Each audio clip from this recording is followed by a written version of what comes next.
Hi, this is Maginoni, and welcome to another edition of The Good, the Bad, the Disappointing. And in fact, I probably could have actually called this The Good, Bad, Disappointing, and Very Boring, because there were some boring-ass books. But anyways, let's get with the three that we're dealing with. First up is The Good, Civil War number 2.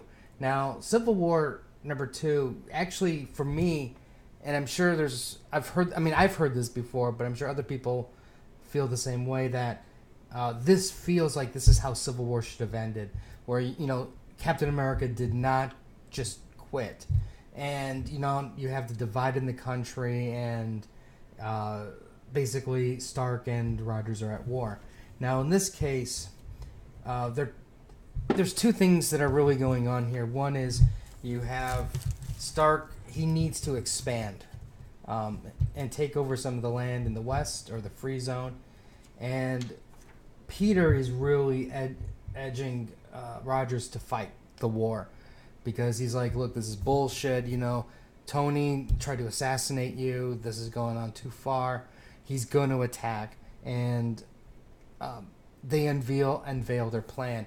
But unfortunately, while their plan is pretty dastardly, they don't have enough energy to use it more than that one sample try.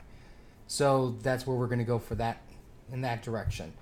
On the other side, Tony's planning a spy into the freedom side, and we're going to see where that's going to go.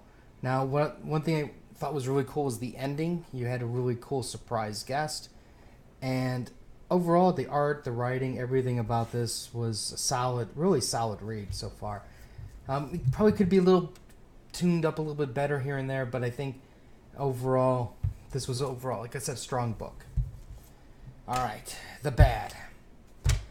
Okay, Spider Island number 2. I thought I'd give this thing a try, but this is like a Wednesday afternoon cartoon.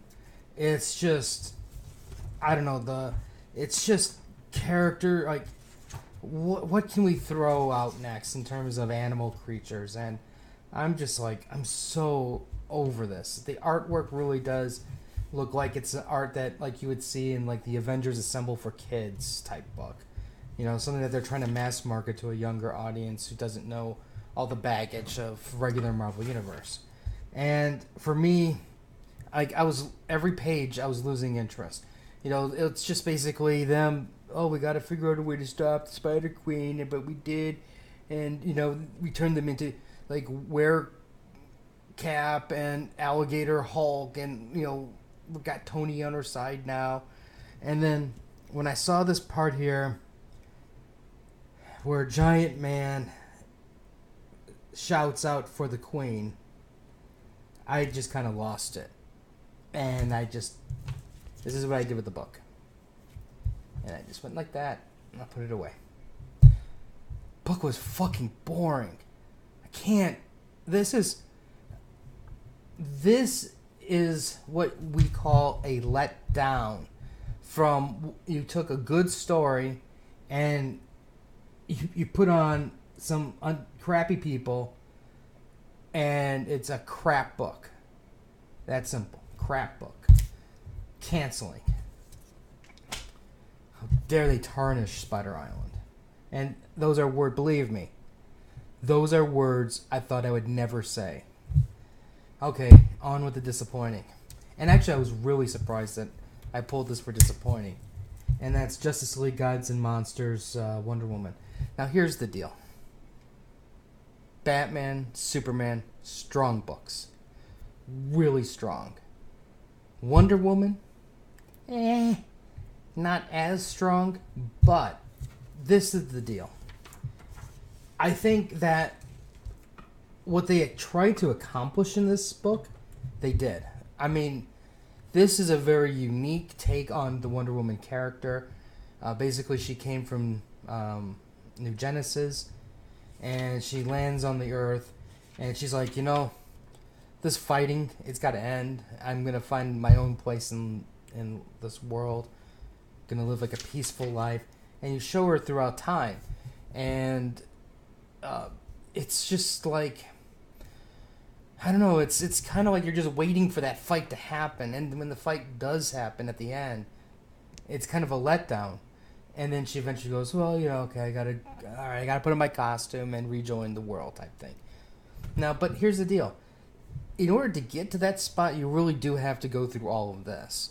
And out of the origins, I thought that this was like a really, like I said, a very unique take. Because it was this warrior that went pacifist type thing. And I thought all of that was great, but maybe if this came out first, I would think about all of this different, but after you had those really two strong stories, I don't know, this to me was just a little bit of a disappointment. It's not even about the fighting in this case.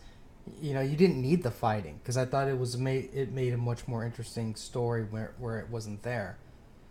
But I think her journey along the way just kind of,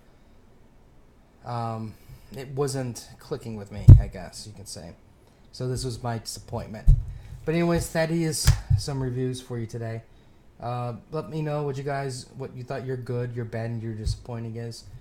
We'll have some more reviews later. Like, share. We'll have some more stuff later. And until next time.